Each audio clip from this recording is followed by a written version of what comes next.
good.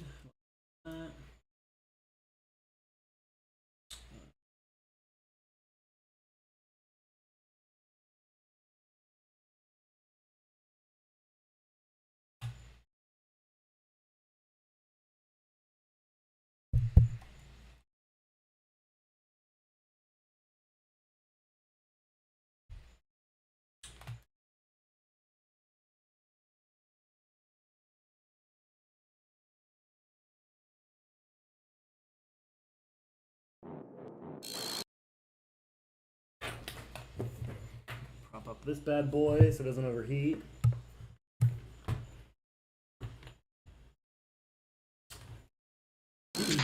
Okay.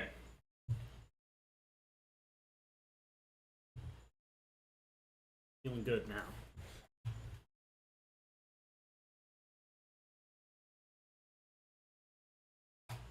Okay. There were a ton of people. So this Vosh video, Vosh had a debate with Dr. Thomas Bogardus.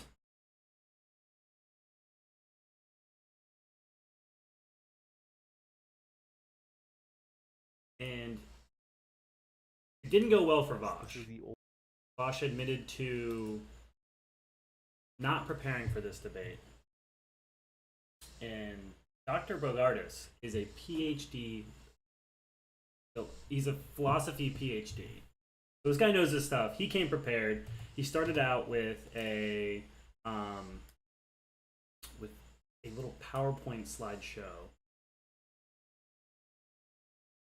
laying out his positions very clearly, debunking all the avenues he thought Vosh might take, even quoting Vosh at several of these junctions. And the debate was, are trans women women? Dr. Bogardus reframed it to, by this phrase, when you say, are trans women women, it's probably implied that all what's being implied is that all trans women are women. So, not 99.9, not 99.99999, 100% of trans women are women. And so that's what he went out to prove here. So Vosh had a very tall order. Because I think when they say are trans women women, it could be a little nebulous in what that means, and you might just say yeah. But I think the way he set it up to be all really kind of made it so you couldn't kind of hedge a little bit. You had to really directly answer all trans women are women. And this led to a hilarious moment where Dr. Bogardus is trying to get across the idea that a concept can exist, that something can exist just naturally in a naturally occurring world outside the minds of humans. Even though humans have created a concept of this and have labeled it, we have a word for it, we've made our own definition for it. These labels, the idea, the definition, these are all human created.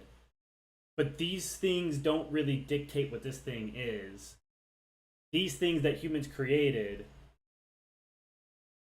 were created at the directive of what we are perceiving of the thing in real life. So his example was water. So he said, Aristotle thought water was an element. It was this, singular entity, the singular unit that exists naturally in nature, whatever. Similar to gold or iron or, helium or whatever. I'm sure the Greeks were much more familiar with pure metals than they were pure gases. And it turned out Aristotle was wrong.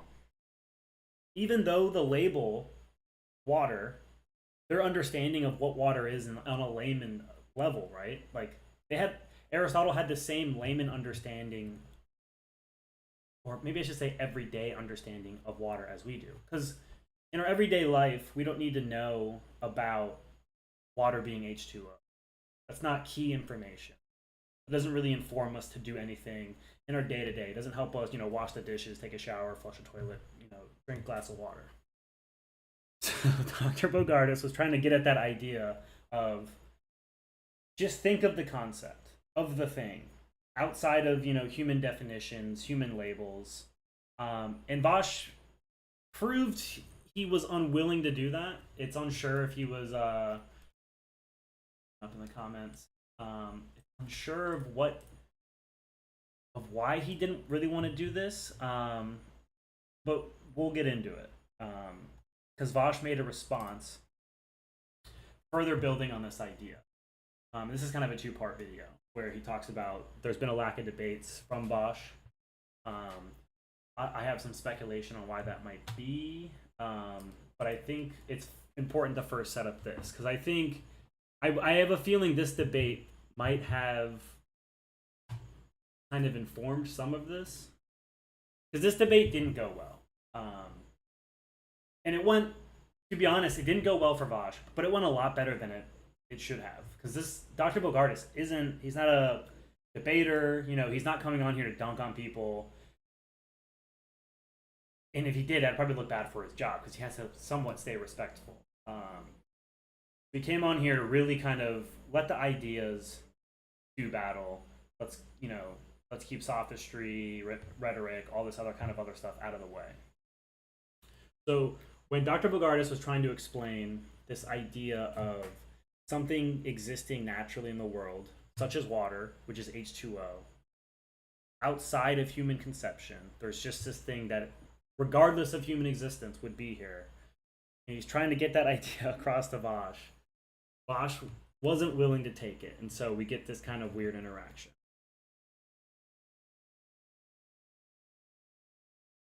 I don't know where to start. It is kind of to start here. That is perfectly delineates in all categories and situations between cool and uncool people. Okay, so you said the concepts are incoherent and inconsistent, but I think what you just mean is perhaps vague, so allow for borderline cases, or difficult to articulate. I think maybe that's what you mean when you say all definitions are incoherent and inconsistent, all definitions of gender anyway. I think what you mean is they allow for borderline cases. They'll be vague in various ways. And what was the second thing I said? Vague in various ways and hard to articulate. They allow for borderline cases or difficult to articulate. I think maybe that's what you mean when you say all definitions are incoherent and inconsistent, all definitions of gender anyway. I think what you mean is they allow for borderline cases. They'll be vague in various ways. And what was the second thing I said? Vague in various ways and hard to articulate, difficult to articulate. It'll be hard to come up with or express or verbalize a definition that includes everyone who should be included and excludes everyone who should be excluded. So that's the view. I guess I would agree with that. Yeah, definitions are hard to come by typically. And most of them, especially in biology, are vague and admit of borderline cases. But nevertheless, they may be true. There may be true definitions, even if they're difficult to express or articulate. You gave the example, one of your arguments against the biological definition of woman was that we didn't know about chromosomes many years ago. Well, first of all, I don't think biological sex is defined in terms of chromosomes. But let's just use the example of water. Maybe we could agree that water is H2O. So if you don't understand that, is we have this understanding of what a thing is, even though we don't maybe have all the facts known or right. So for example, we had men and women before we understood chromosomes or even DNA or genes or whatever. And we had water before we understood water as a molecule, understanding that it was H2O, 2 hydrogens and 1 oxygen. That was true even before we knew about chemistry. That was the definition of water before anybody knew anything about chemistry, before we knew about H2O. Back when Aristotle thought water was just an element. Nevertheless, it was H2O. True. I'm sorry? This isn't true. And so Vosh goes a little off the rails here. Actually, he goes way off the rails here. That water has not always been H2O? Yeah, all you have to do is cross the Mexican border. And over there, it's aqua. That's H2O, not water. Aqua means water. Aqua is water. It's a different term. Actually, it's agua. It's not aqua, right? And we're referring to terms and definitions here. No, I'm referring to water, the stuff that fills lakes and rivers. I'm not talking about the word water. Many things fill lakes and rivers. Okay. So I have to say that feels incredibly pedantic. And I think later on, you know, maybe because Vosh does have the kind of nihilistic, where the world is kind of what we can make it. The meaning is the meaning of life is exactly what we decide it to be, and that kind of all. I don't really know this, but basically from this debate, it would kind of feel like everything humans categorize, perceive, everything that we create has some kind of utility. Because we wouldn't create it unless it had a utility. And so the names and definitions we give things are necessarily prescriptive because we're doing something for utility's sake. And I think the reason this became such a meme is because it's obvious what Dr. Bogardus is getting at. He's trying to get at the actual thing and leave behind the human creations. So almost like imagine a world in which humans don't exist. Let's just imagine water, right? And Vosh, of course, wants to fight him on that. So I think he got a lot of heat. Vosh got a lot of heat for this. I mean, just even the comments. You know, for example, Vosh's Aqua bit, maybe the biggest fail I've ever seen in debate. You know, 251. Pretty, you know, the highest. Vosh did a terrible job. Thumbs up if you appreciate how James got the debate all rolling immediately. Starts.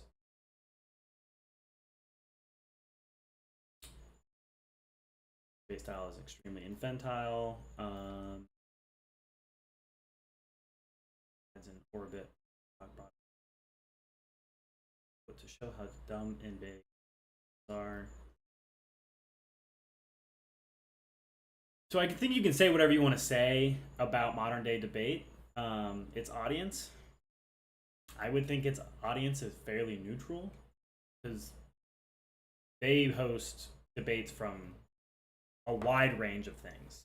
They definitely, if they do have a bent, it's not obvious. They do a really good job, I think, of being as neutral as possible, hosting as many interesting debates as possible that don't get, you know, too wild. I think they kind of have to limit some things. It's a little too graphic or is necessarily offensive. Because I mean, even this debate, you could argue that this debate is necessarily offensive to trans women. But you know, I think I applaud them for taking it. But so Vosh got a lot of fucking shit for this, and I think that's fine. I don't think he did a good job in this debate. I felt like I felt like Dr. Bogardus came out, did a great job of basically saying these are all the ways that I can perceive of you making or you justifying the claim that all trans women are women. 100% of trans women are women. And these are the avenues that I can perceive in which you would justify that. And here's why I think those avenues are wrong in justifying why 100% of trans women are women. And I think he did a very good job of that. And I don't think Vosh ever... I think Vosh was almost on the defense this entire debate, never really attacking any of his knockdown arguments for those things. And it felt like Vosh was always kind of shifting and pivoting. No, he wasn't pivoting, but he was always kind of shifting and moving around in his justification for why 100% of trans women are women.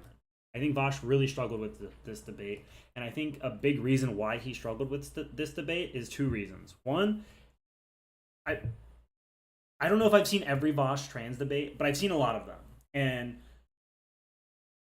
I should have pulled the video before I started streaming, but Vosh has said, it was when he was commenting on Hassan's Christian Walker debate, which went terribly for Hassan, because Hassan should be this political, you know, veteran arguing against Christian Walker, who is obviously a dumbass.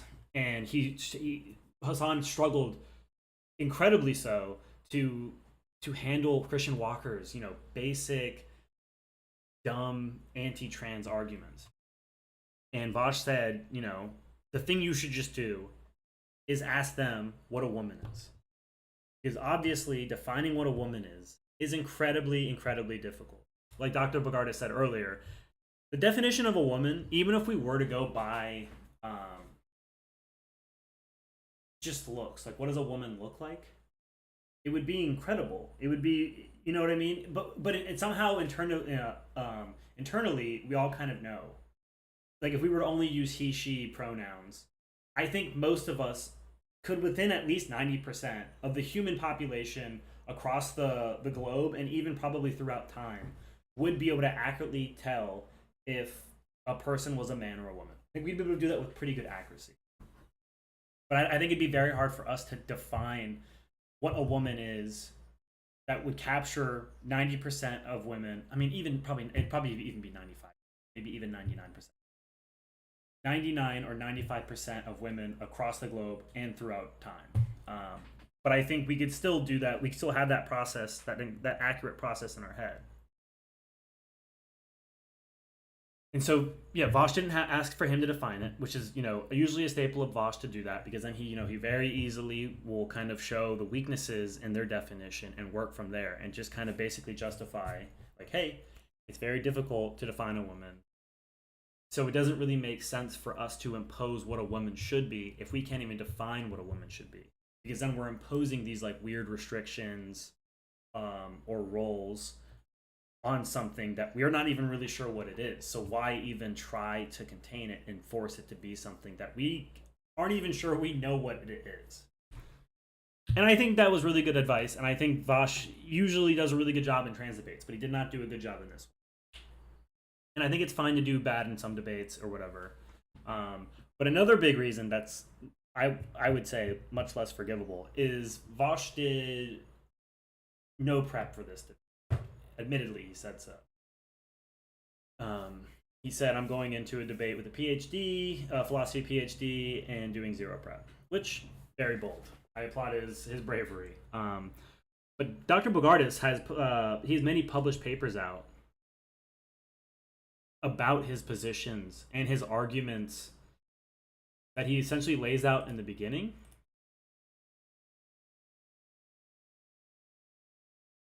He has papers that lay out all of these. And Vosh made the mistake of, when trying to jump between these avenues of justification, he walked into a lot of arguments that Dr. Bogardus had already laid out. So Vosh was essentially, it would be like me trying to argue with Vosh on something that Vosh has argued several times. So it'd be like me trying to argue with Vosh, are all trans women women? Vosh has had this argument 100 times. So there's probably very few things I could say that would surprise Vosh unless I really, really prepared. And so what happened here is Vosh was saying justifications that are, pretty good justifications, but he's a philosophy PhD who's thought about this very carefully and analyzed this very carefully and worked through this very carefully and written papers about this, peer-reviewed papers about this. So he's had a lot of perspective and a lot of work into his perspectives, into why these are wrong. And he's explained why they're wrong. And so Vosh was walking into these arguments that he already had answers for, that were knockdown arguments against Vosh, what Vosh was saying. So then Vosh kind of ended up switching in between these different things and was never really able to attack any of these sufficiently against Dr. Bogardus. So I think that's kind of it. I don't think there's really much more I can say. I think you guys get the idea. But I think this debate, because it didn't go well for Vosh, I think it's kind of giving him the idea that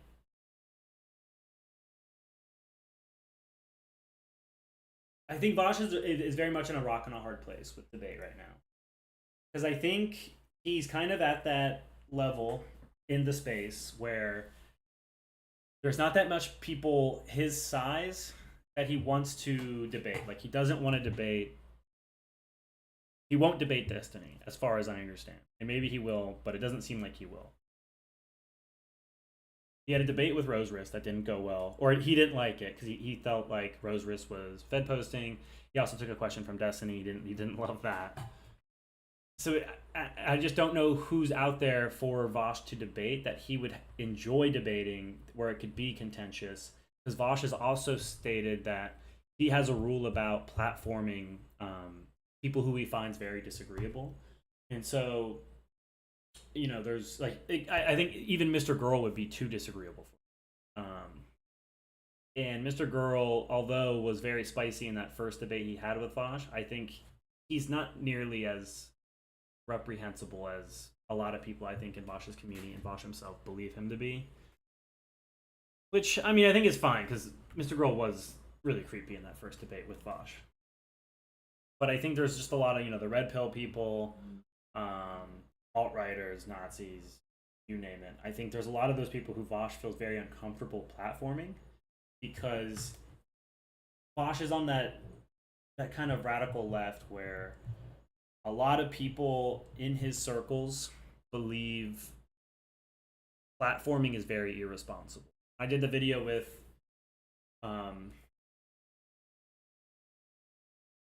President Sunday criticizing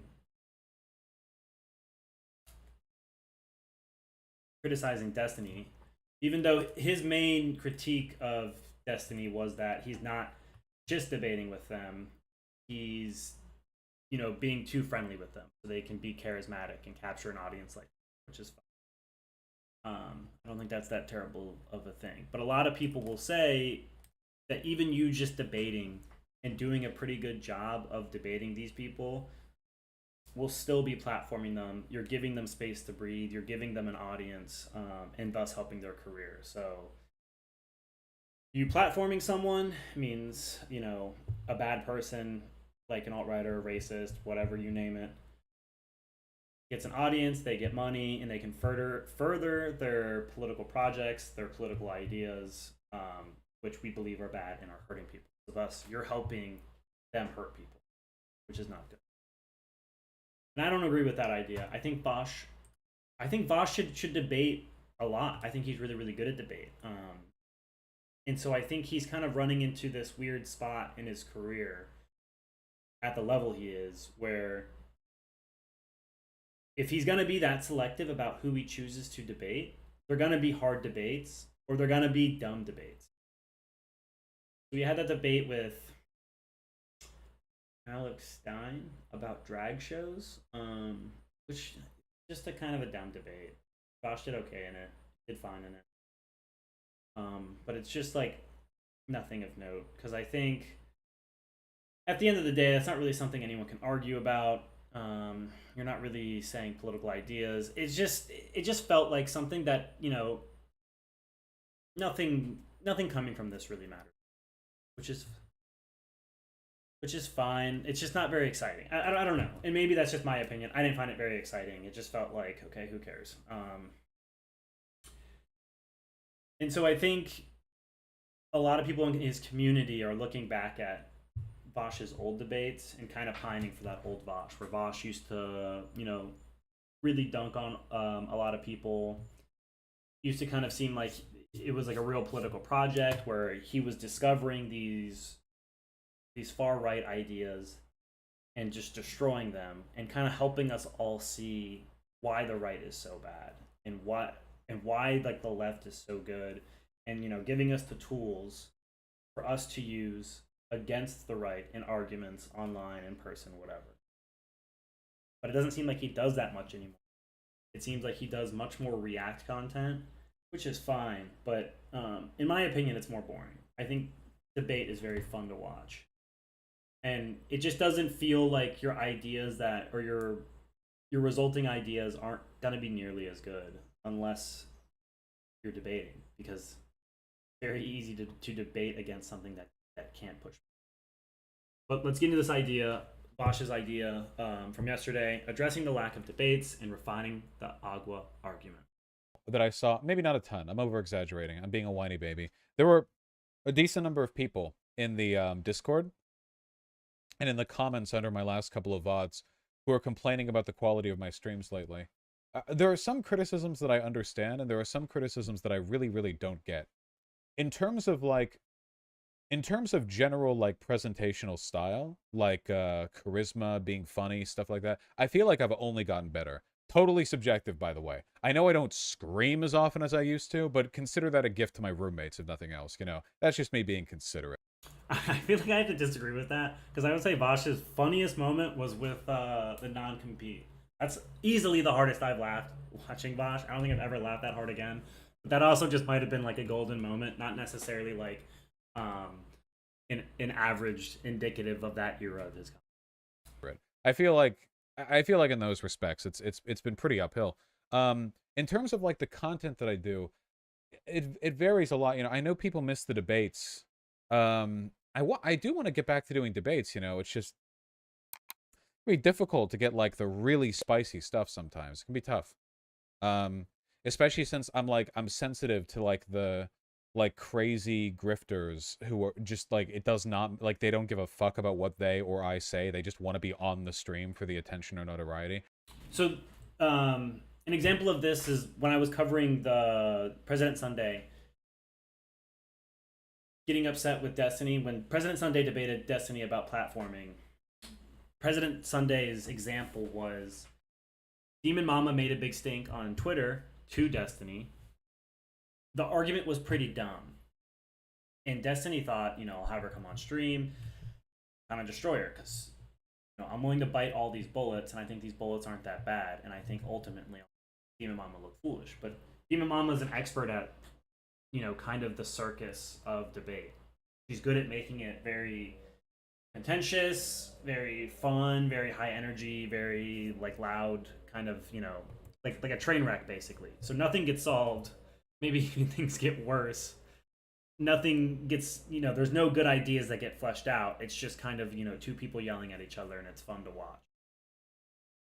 And so I think Vosh is right to be worried about that. How some people might get on here and just almost basically troll him, or that they'll say they have some ridiculous position that Vosh has to kind of contend with, even though they don't really believe it. And so it wouldn't be fun because they would be arguing disingenuous. And I agree with that. I think that would be very boring, especially to learn they were just trolling you, or they got on here just to try to get you upset. Like, that wouldn't be fun. But I think Vosh could, because he could kind of be like a kingmaker, like Destiny often acts like, where you can have these people on, and if they start being dickheads, or they start being trolls, or they start being unproductive, you should be like, okay, I'm not going to talk to you anymore.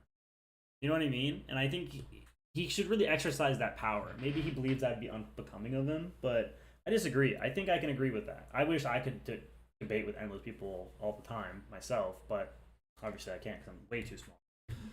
No one would care. But I think it'd be really cool if he had people come on and just kind of argue about it. Like, I always really enjoyed when he argue with socialists. Like, even the way he acted with Chaos Mel, where he was very aggressive with the mute button. I think he could do that. I think he could always do that. I think that'd be really, really fun to watch. I mean, maybe not be that aggressive with it, because I think Chaos, rhetorically, optically, it didn't look good for Vosh, even though Chaos Mel is insane, and her ideas are clearly just so poisoned, just so unreflective of reality. But I think Vosh could do that. So he doesn't have to worry about these trolls getting out of hand. He could just be like, look, you're being bananas. Ending this call. And then move on.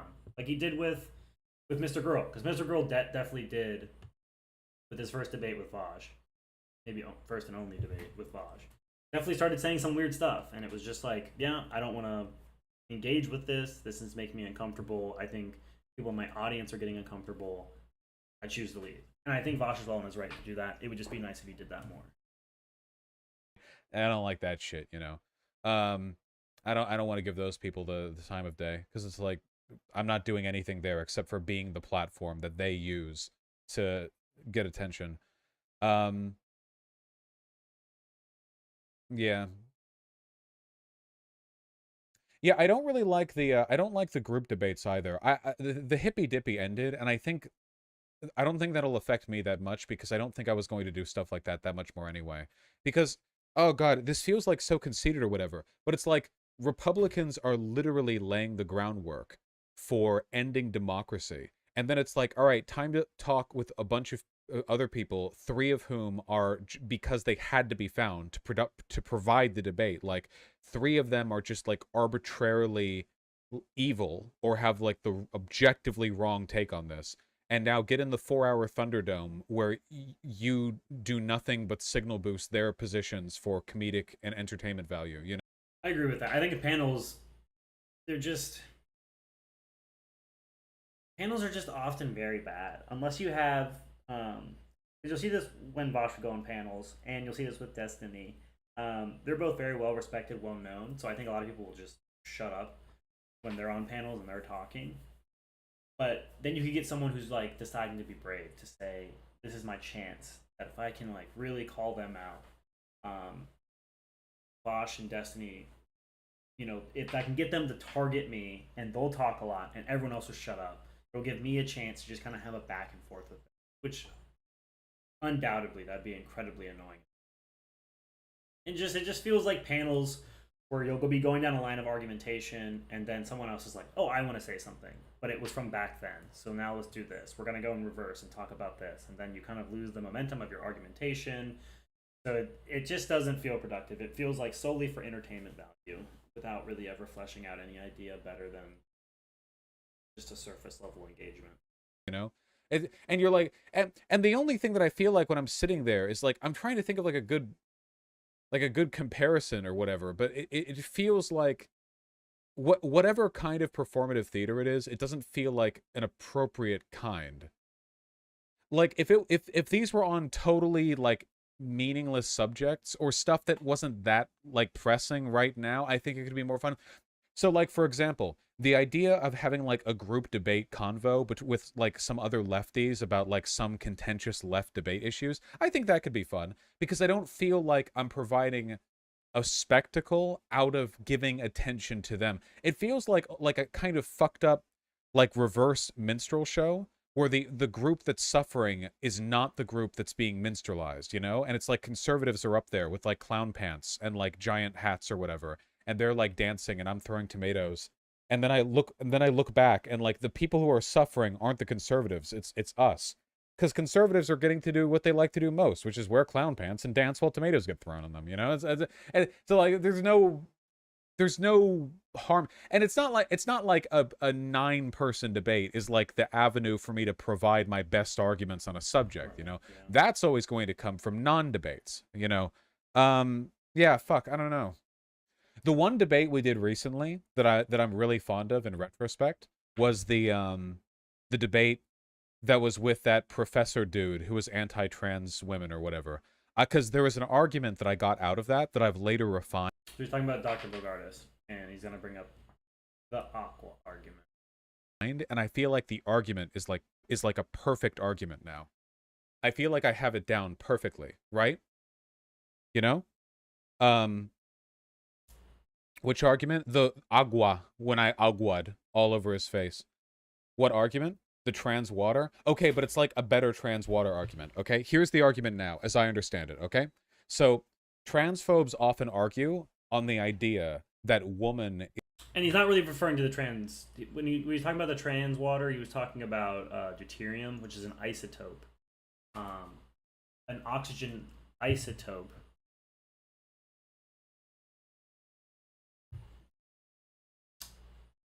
It's the same molecular formula, but the oxygen that is in that H2O compound constituting the water molecule is an isotope. So it's not regular oxygen. It's an isotope of oxygen.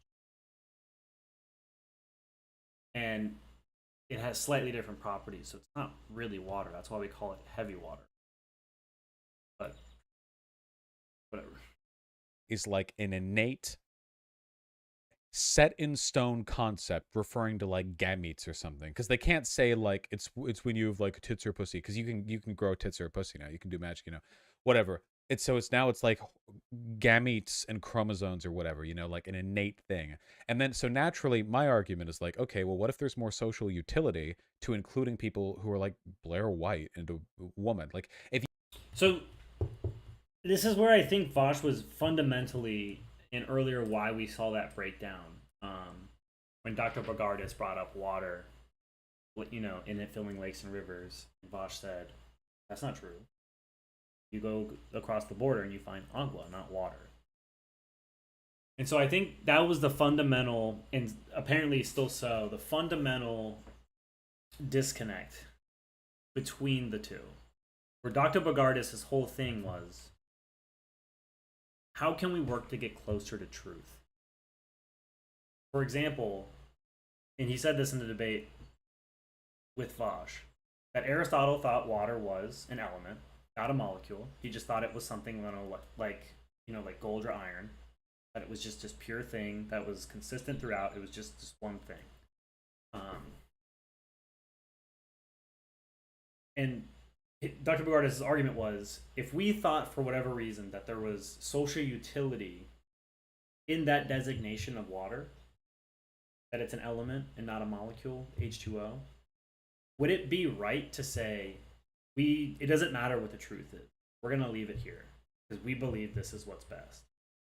Dr. Bogardus' argument was that should never happen. We should always be looking to find the truth and then decide how to best use that truth for the best utility.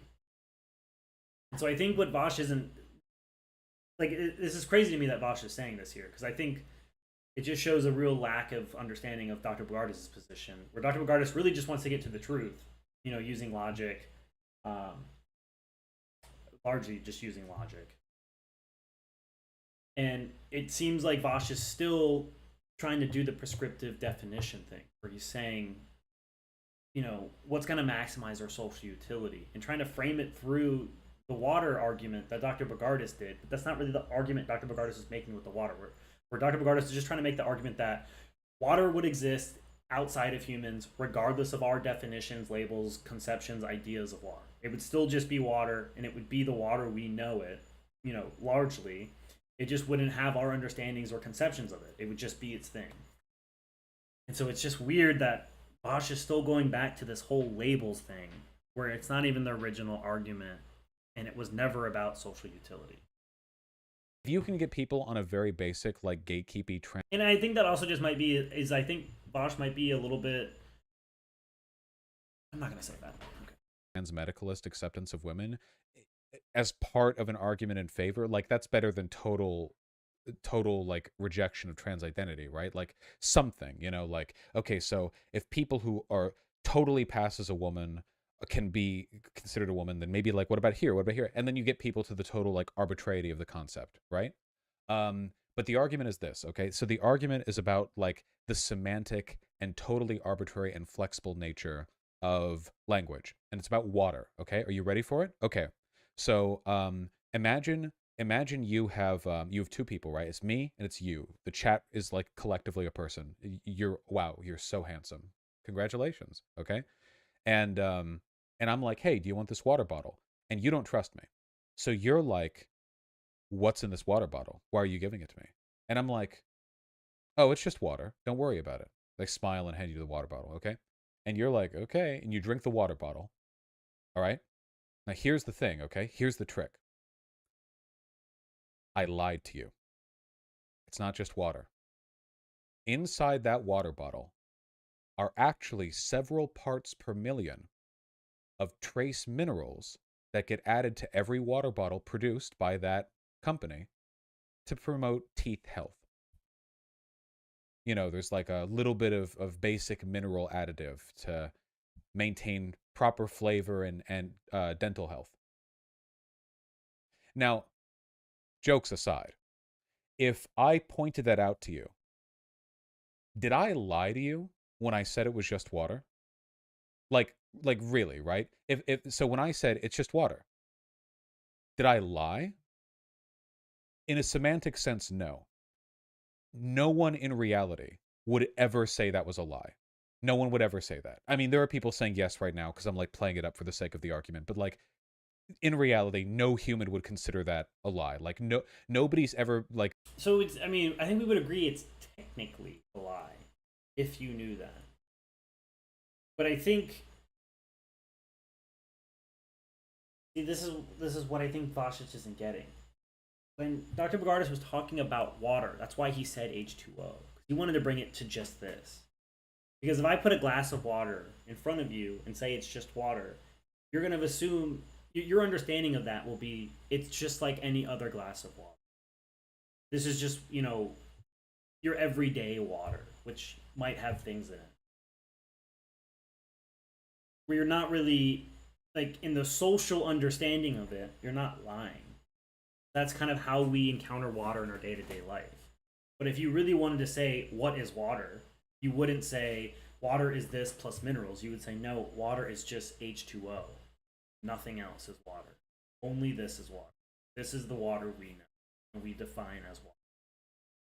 This whole thing about minerals isn't getting to the truth of what water is. It's just kind of it's just our common everyday interaction with water. Like Ben said, here's a thing, but it's wrong because you didn't give the molecular composition of every atom in it. That's like really dumb, right? So, okay, imagine the same scenario over again, second time. You know, I hold out the water to you, and you're like, "What's in it?" And I'm like, "Oh, it's just water." Okay. And you drink it. And I did lie to you again. Okay. In that water is several parts per million of cyanide, a lethal amount actually, and you die. Now, did I lie to you when I said it's just water? Well, now you're dead, so you can't really answer. But now your ghost is there, okay? Your ghost is talking to me now. Did I lie to you when I said it's just water? Everyone would believe yes. Literally everyone. Yeah, you laced it with poison. It's not. And again, but that's not our common interaction with water. That's not a part of the usual experience of water. Your usual experience of water is that you'll drink it and you'll be fine. You know, it'll rehydrate you and you'll go about your day. Nothing else. But what he's describing here isn't our common interaction with water like it would be with a pure glass of water with some minerals in it. That's an everyday interaction with water. That's a very familiar form of water, or mixture of water, I should really say. This mixture of water with cyanide isn't a common interaction, isn't a common entity, isn't a common mixture that we come across with water on a regular basis. Almost no one has come across it. So I think it would behoove you to point out that unique difference between the common experience of what most people experience water is. Again, this isn't what Dr. Bogardus is trying. Just water. The question is, why was the latter a lie and the former not? In both cases, the parts per million of non-water was the same. The amount of water per volume of liquid was identical in both cases. Utility, right there. Because it wasn't just whether or not it was water, it was whether it would serve the purpose of water. That's it. When people hear it's just water, they're not actually asking, is it the chemical water in its entirety? They're asking, does it serve the purpose of water? Is it functionally water? Will it do what I expect it to? It's shared communication. You're actually making assumptions on both ends, right? We do this all the time for like a ton of things, right? What flows through rivers? Water does. But like, not really. Water in a river is like 5% sediment, sometimes more. But we still say it's water because when we say it's river water or water flows through the river, you know what the other person means. But here's the other thing. If you were to bottle river water and give it to another person saying it's just water and they drank it and they spat it out because it's river water, you would have lied to them. So it's water in the river, but it's not water in the water bottle, is it? It's dirty water. Because water in a water bottle is supposed to be clean. So when you say it's water, you're not really saying it's water. You're saying it's water in line with the service, expectation, and functionality that you would expect of water in a water bottle. This is a linguistic game we do like 24/7 all the time. Without realizing it. It's just like a basic, yeah, potable water, but not just potable water, right? There are other changes that you could make to that water that are potable, makes it potable, but you'd still be like, what the fuck is this, you know? There are other things that you could do. Potable water can have trace amounts of your urine in it, couldn't it? Yeah, it could. There are so many little presuppositions that we make when it comes to like what things are, and you can lie while Right, but I think Vosh he's trying to zoom out a little bit here. That's just not connecting with the original Dr. Bogardus argument. Dr. Bogardus is just trying to get him to what is water? What is the most truth statement we can make on what water is? And it's a molecule that is made up of two hydrogens bonded to an oxygen. And that's what water is. That's the most truthful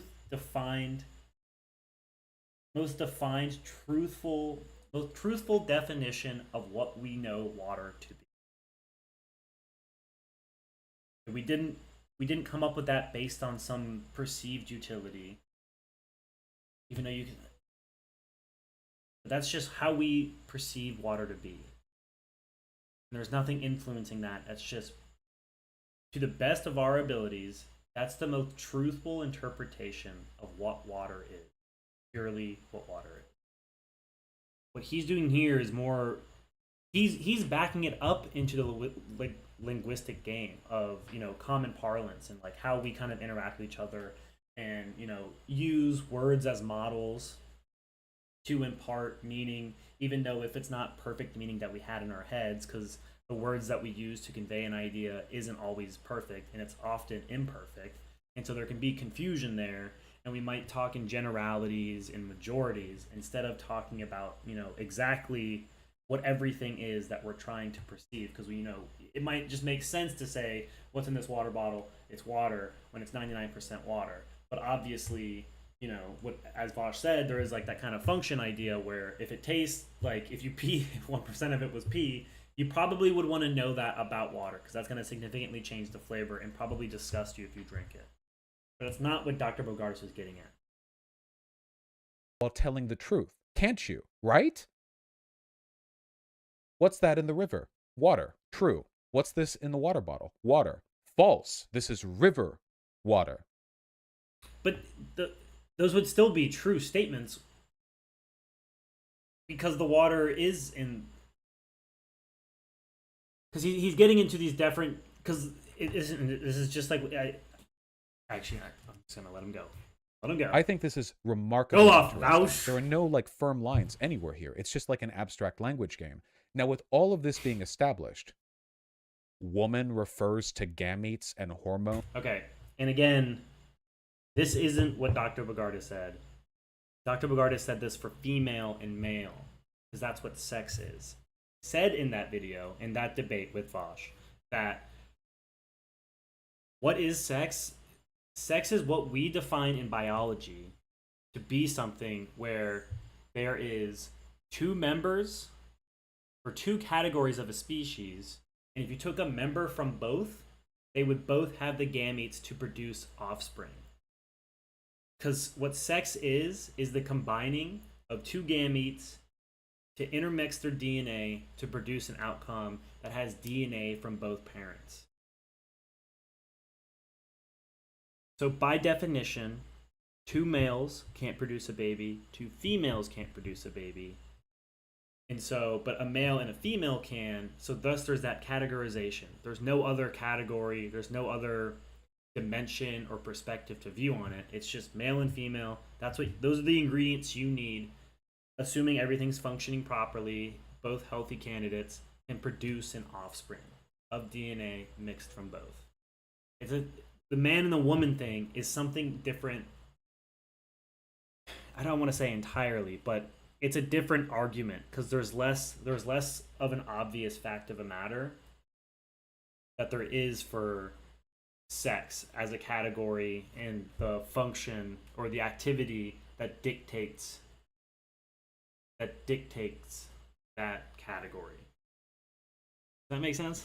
Maybe I'm just talking to myself and being insane, but continue, Vouch. And that's all it means? Really? So water, and he might be misspeaking there. He might be meaning to say female, male. A definitive molecular compound that can be observed in reality as an empirical thing, has a bunch of different definitions depending on its use and value and utility. Water is a molecule. You can test scientifically whether something is water or not. But I think, I don't know if this is even worth getting on, because I think we do this, you know, humans by nature, we're lazy. Well, we always kind of do a shorthand for a lot of things. You know what I mean? So, like, for example, if you wanted to describe a feeling or a sensation or experience, your go-to route would be like, well, have you ever done this? Have you ever done that? Have you ever felt this? Have you ever tasted that? Have you ever tried doing this? Because that would be much more easy. It's like, oh, it's kind of like that, where you don't have to explain the whole roundabout feeling and all the interacting factors. You would just say it's pretty similar to that. That's kind of a shorthand way to do that, but those experiences probably aren't one to one for that person to the experience you're trying to describe, but they might be really close. They might be, 80% close or 90% close. And so humans, a lot of the time we do that. We can't, it would take too much time, too much effort, or even maybe just impossible to always be 100% descriptive about everything we're talking about. Like if we were talking about, if I were to go to, fill up a water bottle with river water, I guess I could say this is river water, but it could be from a pristine river like in Wyoming or something, and that would be fine. Or it could be the Potomac River, which is apparently a hellscape, and you're never supposed to drink for it, not even supposed to go in it.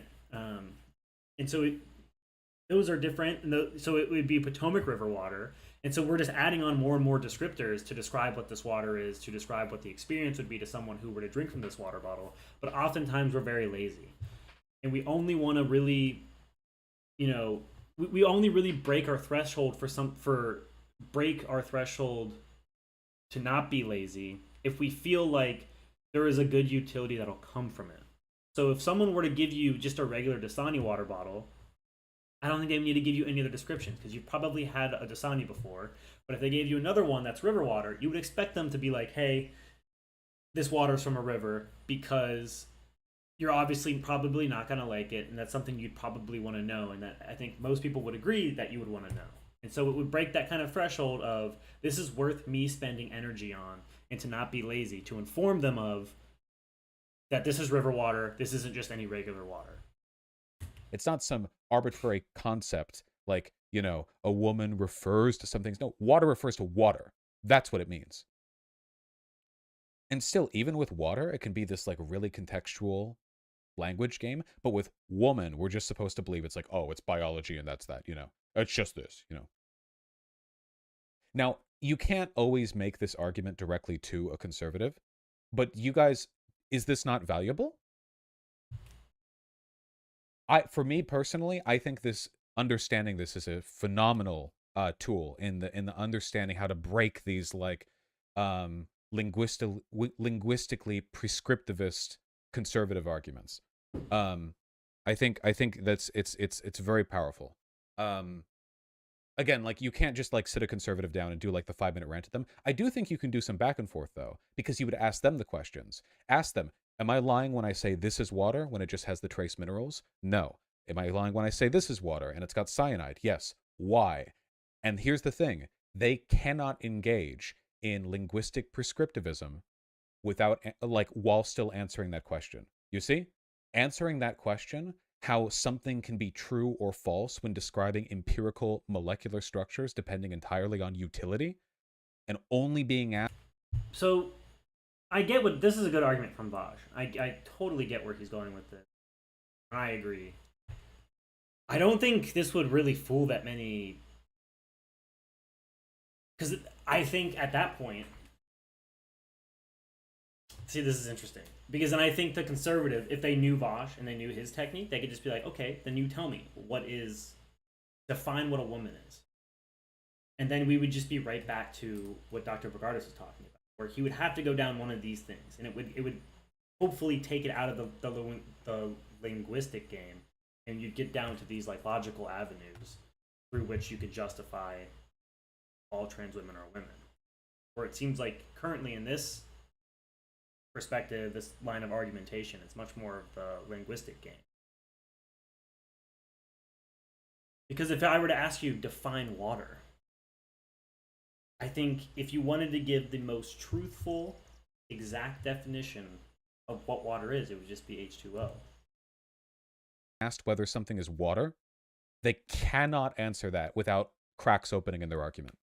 Yeah, okay, so I'm rambling now, but that's yeah. I thought about this after, and I got some helpful emails, and I think that's very this is a better argument than the Aqua one. The thing that frustrated me about the Aqua thing is that he didn't like bite, right?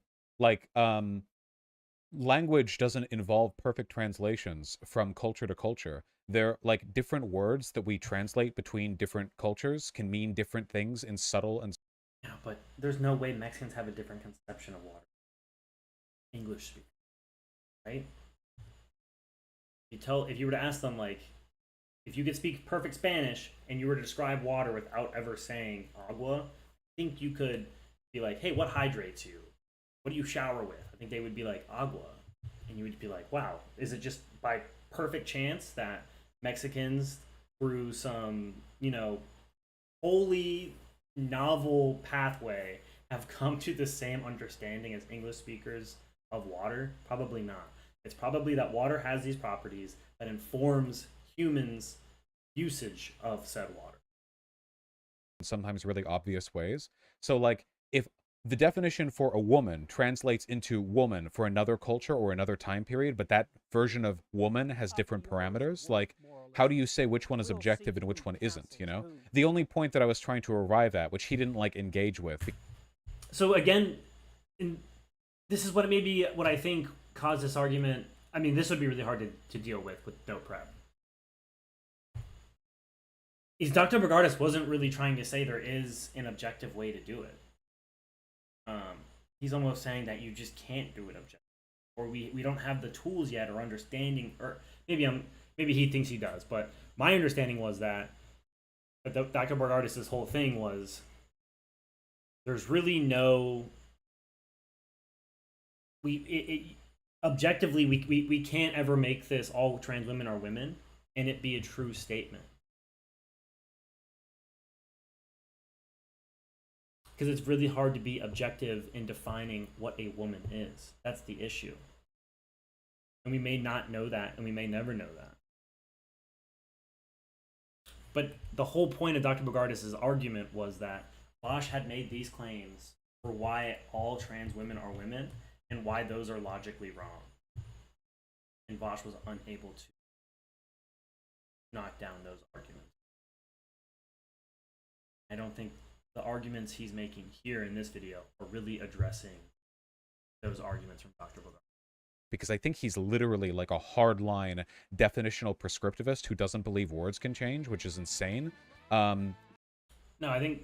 But I wanted to get him on like the linguistic ambiguity, like the language game kind of thing, you know. But that's okay. That whole argument I think was me like tearing his arguments to shreds, or like that whole convo was me tearing his arguments to shreds, I think. So I don't feel bad about that at all. But don't we differentiate between mineral water and distilled water? Yeah, but they're both water, aren't they? And if somebody asked you for water, would they tell you that you did something wrong if you brought mineral water or distilled water to the absence of the other? It's all language games. We may be able to define differences between these things, but that doesn't mean there aren't overlapping categories. And so much ambiguity, you know? So much ambiguity. Another example of the ambiguity of language would be that we refer to gold, even if it's low carat gold. So even if a gold is like an alloy that is less than 50% gold, people will still call it gold rather than the other component in the alloy, even if it represents more than 50% of the composition of the metal, you know? The only reason gold is what's being referred to there, like 10 karat gold or whatever. He should honestly have this debate with someone. I think that'd be so entertaining. I mean, addressing the lack of debates. Have this debate with someone. Debate this with someone. Yeah, honestly, you should debate Destiny with this. Like, that'd be a really interesting conversation, but we'll see. I honestly am, with bated breath, excited for Bosch's next trend. Whatever. The only reason it's being called gold there is because we consider gold more valuable than the other thing that's in the alloy. But that's like an arbitrary, because It's not arbitrary, though. It's about purity. Is that arbitrary? Or he's just saying that why we called it gold. But if it looks gold, I mean, if I guarantee if it didn't look gold, we wouldn't call it gold, right? But if it gave it that nice gold sheen, you might say, yeah, this is gold. And you could use that for, industrial purposes or decorative purposes, like gold plating something where you don't have to use pure gold. You can use a fraction of the gold. So it's much cheaper to do that, but it still gives the same effect of looking like something made out of gold. I don't know. Maybe I'm getting a little off the rails here. Usually talking jewelry. So this isn't like for industrial purposes or whatever. We're saying like, yeah, this is 10 karat gold as opposed to like 14 karat some other thing, with gold being the additive, because the gold is what we're after. But that's like an arbitrary social preference. Why then do we call it gold? Well, maybe terms refer to arbitrary social preferences and not to fundamental reality. Is that all? You get me, you get me. Water and steam are both water, but water is not. Terms refer to arbitrary social preferences and not to fundamental reality. You get me, you get me. Water and steam are both water, but water is not steam. Yeah, if a person asks you to get water and you bring ice, people be like, what the fuck? Why'd you bring me ice? They meant water, but ice is water, obviously, you know? Likewise, if someone asked you to bring them ice and you brought water, but is it Hold on. so much? Okay, if you brought, he's kind of just doing the descriptive thing, where if you asked for water and someone brought you ice, it wouldn't technically be wrong. 'Cause you could always kind of say, well, you know, I don't know what. No, actually, no, because water is liquid water.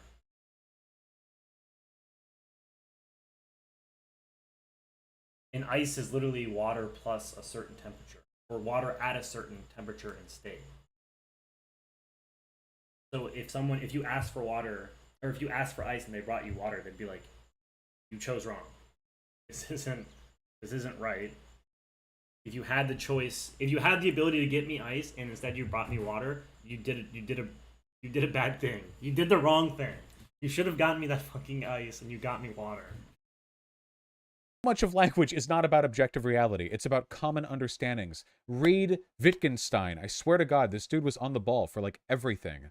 Language is about a communication game that people play with each other, where we have shared understandings of culture and shared under. Yeah, but what informs that common understanding is reality, is it not? Like, because I don't know, you have to get into such a crazy headspace to start saying reality doesn't inform our understandings, because then that means we could have wholly like it's kind of like that joke I made about the Mexicans and their understanding of water, where they just so happen by pure statistical chance, somehow in the universe, they were able to arrive at using water in the same way that us in America use water. Just by chance, somehow. But that's not what happened. What happened is that as people, we can observe water and understand water and its properties, and thus choose how to best use water for the utilities we think it would be best used for.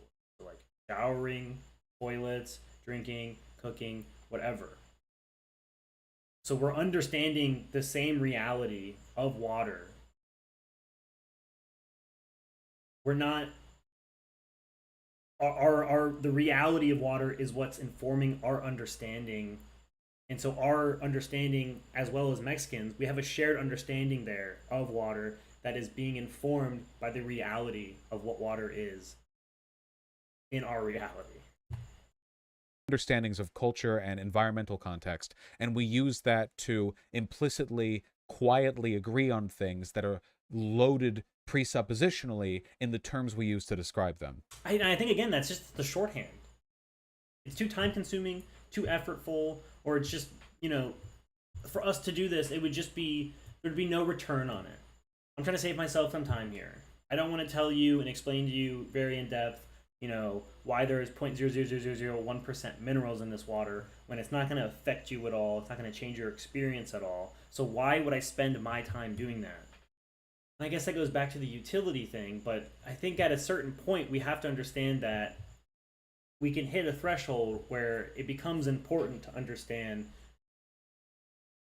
It can become important to explain things in very exact ways, or if someone were to ask you to explain something in a very exact way, and you were to just say, it's just water, even though it has the cyanide on it, you would be lying to me.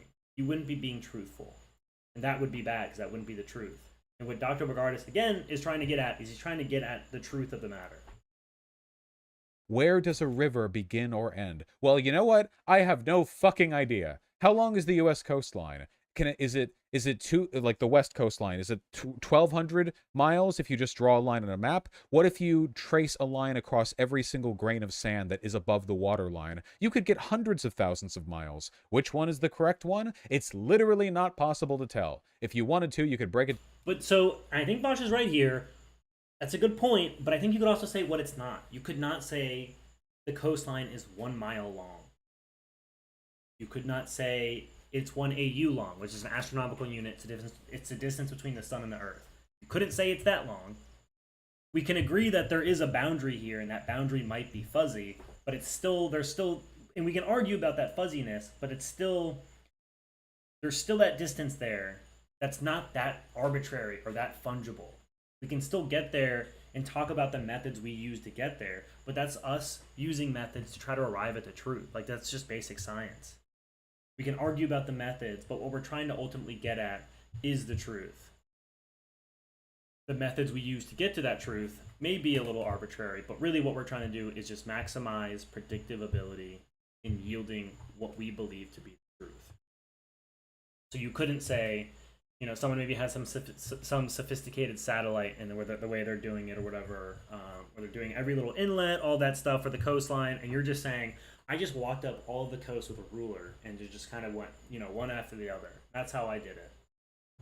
Wasn't even sure if I was walking in a straight line. I think we could, you know, pretty easily argue why that method wasn't a good method. That method, even though we might arbitrarily, it's not even arbitrary, it's really systematically. It'd be very easy to come up with arguments for why that ruler technique wasn't a good technique, and why the other technique, with its sophistication and lack of failures, or less possible sources of failures, is a better method for measuring the coastline. Down to the molecular structure of the grains of sand that are just above the waterline, and it would be changing by millions of miles every second. You know, it would be just totally. It would be like a 27-digit counter that changes so quickly you can never see any of the numbers on it. Like, it's just totally out there. That's just objectively wrong. That it would change by millions of miles. There's no way it would even be a million miles. I don't know. Let's see. US, there's no way. It has to be. There's just absolutely no way it's a million miles. I don't even think it's 10,000 miles. We'll see, though. I'm going to say it's less than. US coastline length.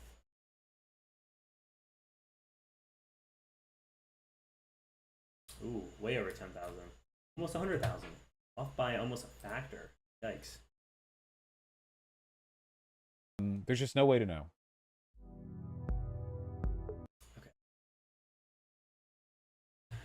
That's best. But, you know, we appreciate it. We love I hope he does more debates. Can't wait to see him. Bausch, can't wait to see you continue the Aqua argument. Arriba. Alright. Fun stuff. Okay. That was a fun one. So, a few Saturdays ago, I woke up and, truthfully, I just chose violence. I follow this sub, Anarcho-Capitalist. I follow a lot of, you know, different political subs, economic subs, you know, all kind of coming from different places. I'm slowly getting banned from all the socialist subs, unfortunately. Yeah, I hate to see it. So the Anarcho-Capitalist sub. If you're not sure what anarcho-capitalism is, just real quick, it's a society in which there'd be no government, and the kind of guiding principle would be something called the non-aggression principle, which is as long as you don't coerce anyone or force anyone to do anything involuntary, you're good. And your private property is an extension of yourself. So, if you violate my bodily autonomy, I'd be allowed to kill you. If you violated my property boundaries or you intruded on my property, I would be allowed to kill you. Makes sense, right? And the kind of guiding system would be capitalism. And so, this is a very popular. I've been following the subreddit for a while, and I could just tell it's very conservative. intensely conservative. Kind of frustrating sometimes. So like this is based because they did the Philadelphia thing. Like, yeah, government bad. Yep. See that.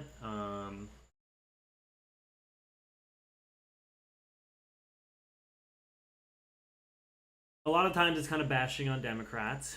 Talking about they love their weapons.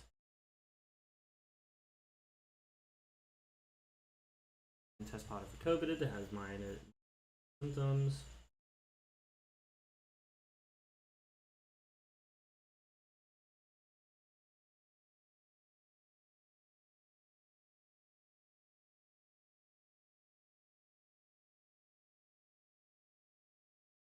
It's just very. It just has a kind of conservative bent. Sometimes almost ignoring the kind of the guiding principles of the philosophy that give the sub its name.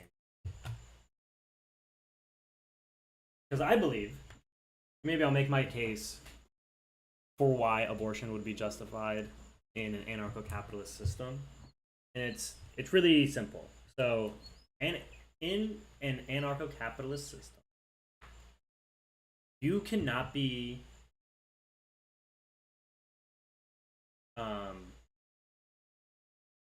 what's the word? I don't want to say coerced, but you cannot be made obligated to accommodate others with your property at all. You can only accommodate others if you voluntarily offer to accommodate others. And your body is your property, right? Property is your property. So, for example, no one can come along and say, hey, there's people starving. We're going to take money from you to help feed them. You know, I think most people would say that's probably a good thing. If there's people starving, they're in really dire straits. It might make sense for everyone to chip in. And the way we do that nowadays in the current paradigm is that governments will tax you and then they'll spend some of that money trying to help those people. But you could kind of argue that taxes are involuntary. You could be voting every time for taxes to be absolutely zero, and somehow they keep going up or whatever, they're staying the same. So from your perspective, those taxes are involuntary. Because if you don't pay them, you get arrested, you go to prison, and other bad stuff can happen. But in anarcho-capitalism, only your body and your property can only be used if you voluntarily choose. So someone else, like the fetus, being in your body is someone using your body that you may not have given voluntary or may not have agreed to. You did not consent to them using your property. Because it is your property. The fetus is a self-contained thing, not yours. Not a part. They're inside your body, they're not a part of your body. And so I think ultimately, if you wanted the most airtight case, is if you were able to get the baby out unharmed, out of the woman's body, and then so you're essentially removing them from your property without harming them, and then snipping the umbilical cord or whatever, and then you could just leave them to die or whatever. You're really a sick fuck, and you would be allowed to do that based on anarcho-capitalist principles. There's nothing wrong with that because you didn't harm them in getting them off your property. You merely because they didn't technically consent to be on your property, so it's a little dicey to argue that you should be allowed to hurt them when they didn't choose to be on your property. It would be like if I kidnapped you, dropped you in someone's house, dropped you inside someone's property in an anarcho-capitalist society, and then you killing them, even though they never meant to be there. I forced them to be there. That's kind of the situation the fetus is in. But in an anarcho-capitalist society, I should just say ANCAP society, the fetus still doesn't have a right to be using your body, your property. I think that's absolutely airtight. People disagreed with me because essentially, I think if you give up this argument, because a lot of the argument is that you're harming the baby will die, and that person deserves not to be killed, so you're violating the NAP. But then, what about in a situation where a landlord? This is kind of what the argument I was making here. I'll just read it.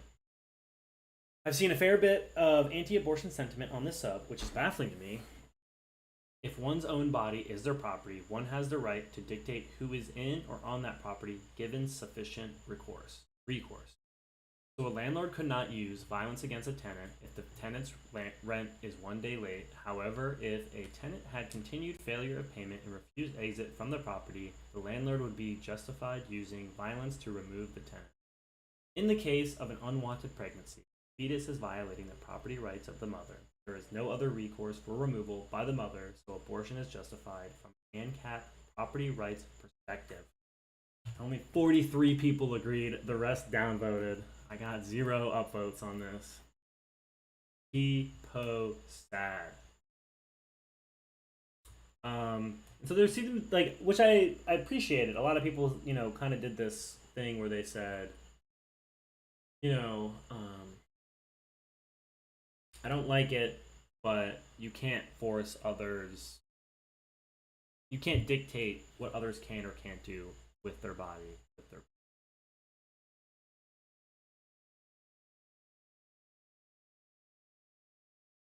And taxpayer-funded abortion, that's fine. That's well in line with ANCAP. Business out of it, I just find that. Support the state, classic, you always see those. Right.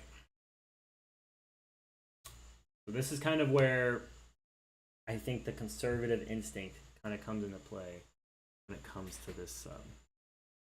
Let me get a light. It's getting a little dark. Hey, Kate. Hey.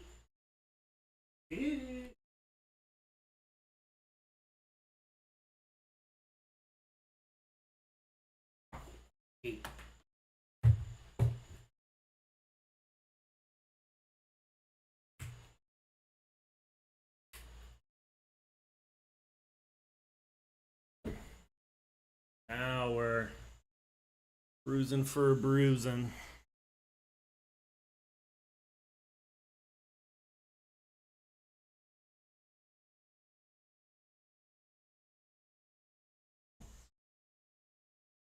Yeah.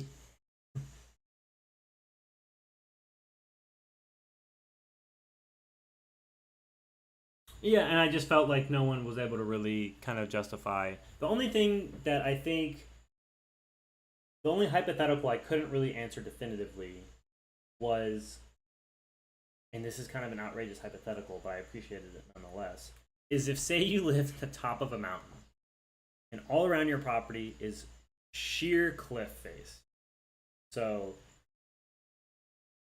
you can't even, you have to climb down, which I think most people, especially the average American, would struggle with. I think even I would struggle with it. It would be incredibly scary. I would definitely struggle. I'd maybe survive, but definitely not a guarantee. So if someone ended up being kidnapped onto your property, on this mountain property, surrounded by cliff faces, would you be justified in just kicking them off your property? So you say, you either get off my property right now or I shoot you. Because then the thing is you're either saying you either die or you die. And yeah, I guess in that case, it would be kind of unjustifiable for you to kill that person, but they also didn't get there. But then I would say you kind of have a duty to help them get off your property safely. And that's kind of what I was saying about the abortion, where you remove the fetus without killing it.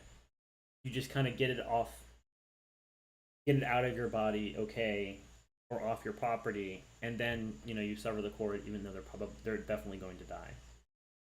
But you would be justified in doing that because in the process of removing them from your property, they were not harmed. It was just getting them off your property that did the harm. So that would be okay. Because you cannot be obligated against your will to accommodate your property to anyone else against your will in an ANCAP society. That's a fun one. Here's an idea. I don't know if this is even worth reading for a little boring, honestly. But let me give my idea. I've been because I'm not an ANCAP. I don't really. I follow the sub, and I think I have a decent understanding of the ANCAP principles and ANCAP thought that I just was getting so upset. Apparently, a lot of people disagreed with me, but you should read Rothbard. He says some wild stuff about child welfare. So I'm a liberal, and this is kind of how I see it. We're talking about abortion here. This is my take. The way I see it is, if I were to show you a zygote, a fertilized egg, single cell, I don't think many people would react. I think a lot of people, would hardly react. They would just be like, okay, basically smashed what appears to be like less than a bug, like smashing like one of like those like little Jill-filled pellets. But if you were to take a 1-day-old baby, just born, and watch it be crushed, I think everyone around the world would hate you. Even the Taliban would be like, we should go fly a plane into that guy's house. Everyone would hate you. And so why is that? And maybe this is a weird argument to have by myself, because I'm kind of making the assumption that there is a difference, but I just can't believe that there'd be much pushback on that. That you'd be able to justify that people would react just as much to the zygote as the crushing of a 1-day-old baby.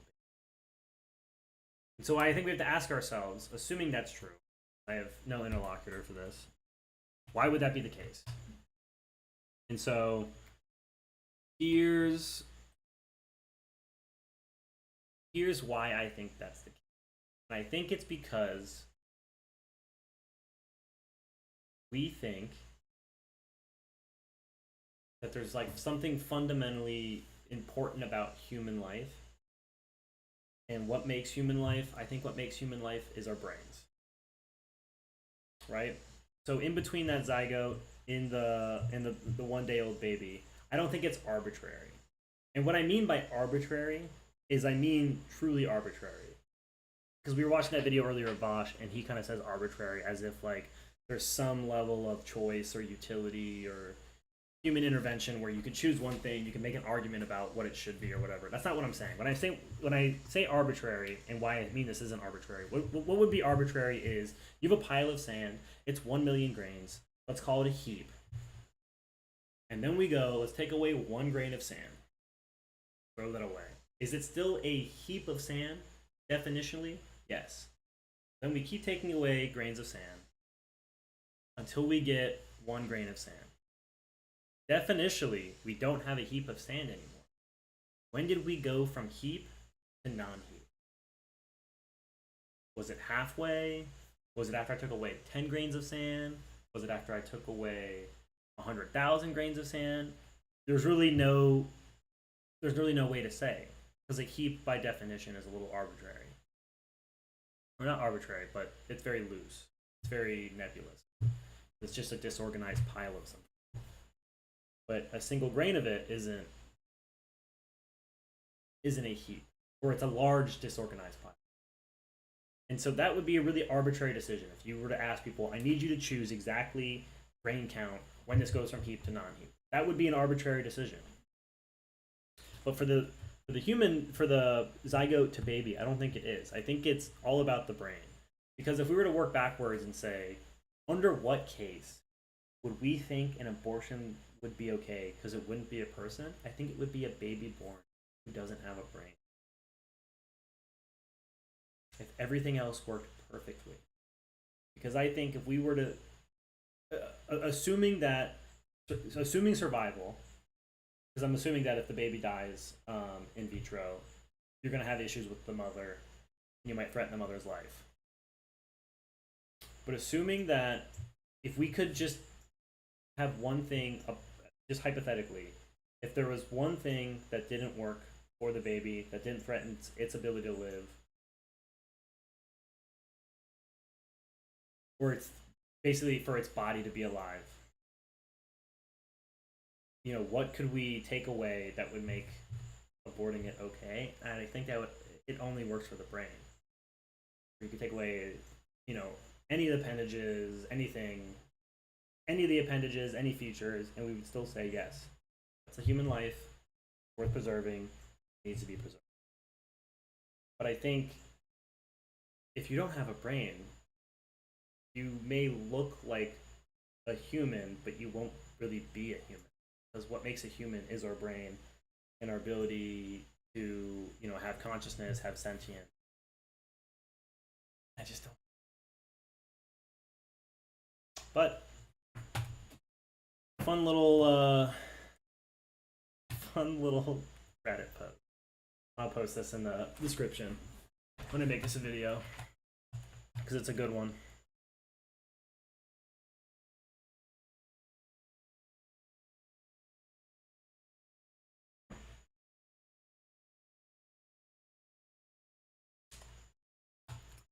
Next on the list, this is a little bit more of a free ball. Been busy, so I didn't prepare as much as I'd like to. You can kind of see. Bosch kind of saved me with that one video. That was a good video. I appreciated it.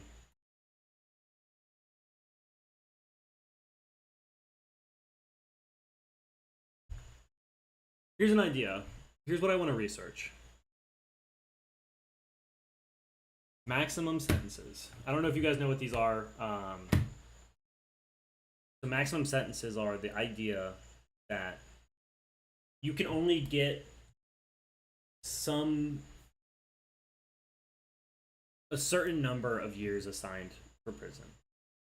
That's like within reason. So you can't just be like, oh, the maximum sentence is 1,000 years. Because then it would just be like, okay, you're just saying a life sentence in a different way.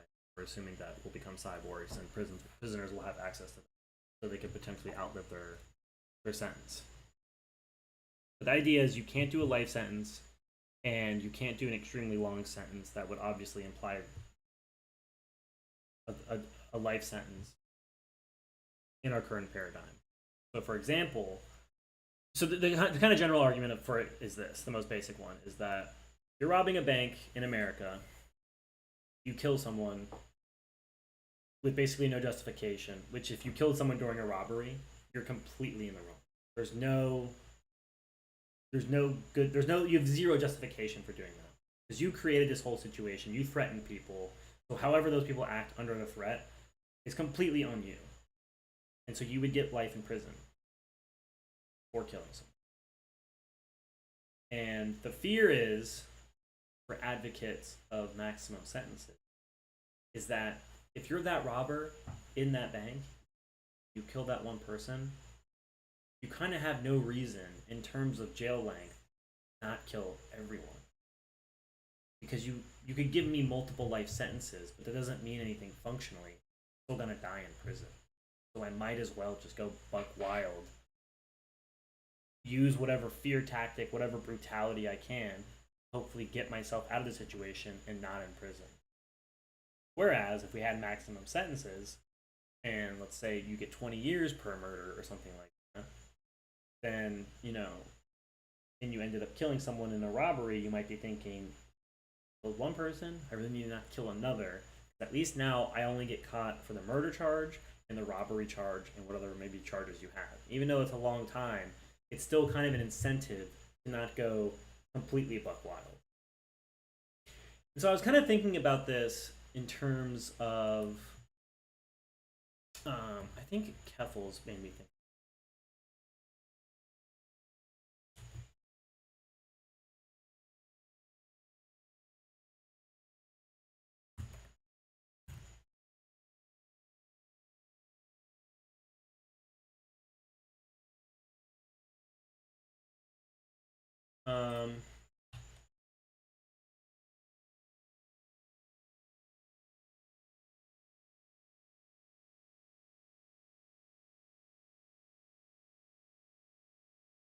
So Keffels got banned. I don't really care about that. I don't know why I'm bringing it.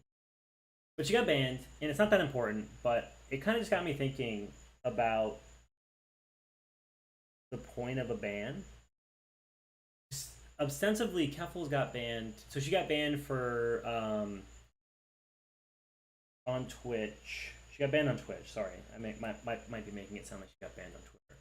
She got banned on Twitch for making a thumbnail for her stream that included slurs, curse words, bad words. So, assuming, so I think the understanding of why Twitch does this is that you know the rules, you broke the rules, and so this is your punishment. You have a 30-day ban. You can't stream for 30 days on Twitch. I think she can stream on YouTube. And so I think the hope is, from Twitch's perspective, or what it should be, is that you'll reflect on this transgression during this punishment, and then you'll come back and you'll never do this transgression again, because we punished for you once, and you know what I mean. You won't do it again. So I kind of was thinking, what if we did this for like crazy right wingers? Would that be better? Because I think, and my idea here is Nick Fuentes. He's the most insane right winger I can kind of think of who's popular. Not that I'm like well versed in the right wing landscape at this moment in time, but he's banned from Twitch, YouTube, Twitter. And I kind of wonder if there was a maximum sentence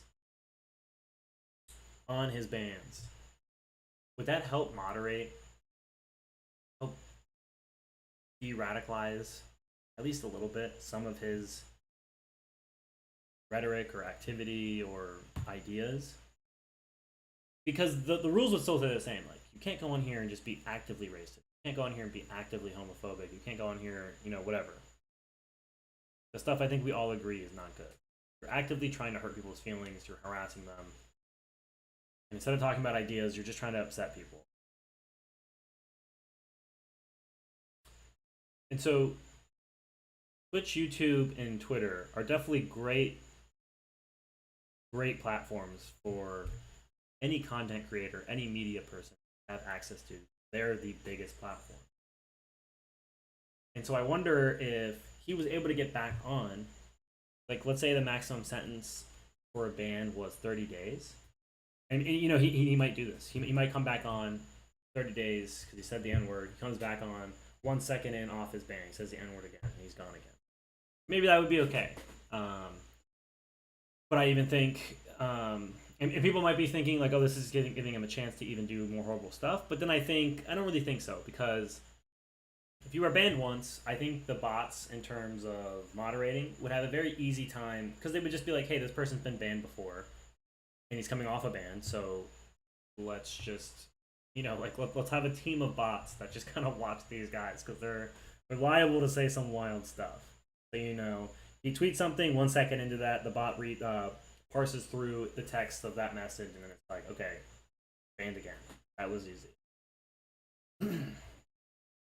And so I think, I would hope there would be a strong enough incentive for someone like Nick Fuentes or some whatever crazy right winger would say, okay, I'm going to try to dial it back. I'm not going to be too crazy.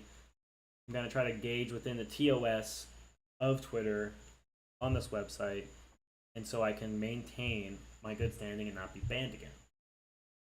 And then I think this would really justify out of platform, or what's the word? Off platform bans.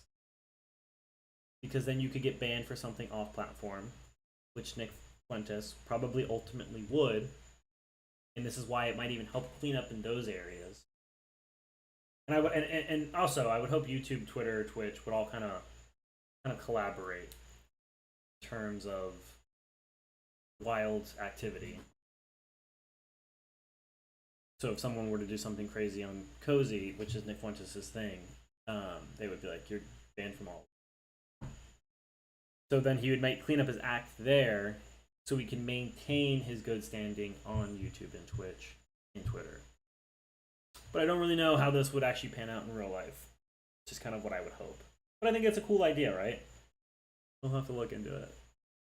It's kind of like I think it's an interesting look at like platforming, deplatforming, etc.